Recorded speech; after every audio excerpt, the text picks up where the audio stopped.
জাতীয় নাগরিক পার্টি এনসিপির প্রতিনিধি দল জাপানের রাজধানী টোকিওতে পৌঁছেছে। সাজিস আলমের সঙ্গে আলোচনা চলছিল। এমন সময় পরিকল্পিতভাবে 40 থেকে 50 জন বৈষম্য বিরোধী ছাত্র আন্দোলনের কর্মীদের উপর হামলা চালিয়ে কয়েকজনকে গুরুতর আহত করা হয়।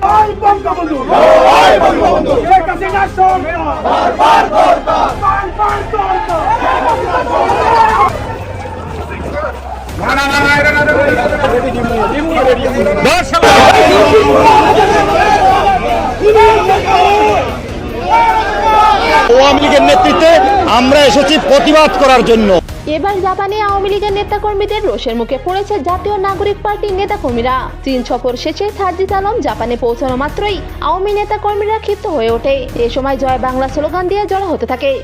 আর নয় জুলাই জুলাই, এবার হবে গণধোলাই।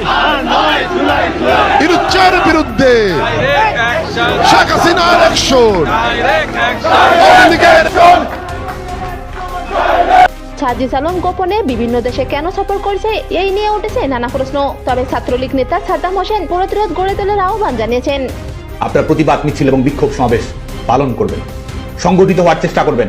সংগঠিত হওয়ার মাধ্যমে তাদের জবাব দেওয়ার জন্য আমাদেরকে প্রস্তুত থাকতে হবে, ঘুরে দাঁড়াতে হবে, লড়াই করতে হবে এবং একই সঙ্গে বিজয় ছিনিয়ে আনতে হবে।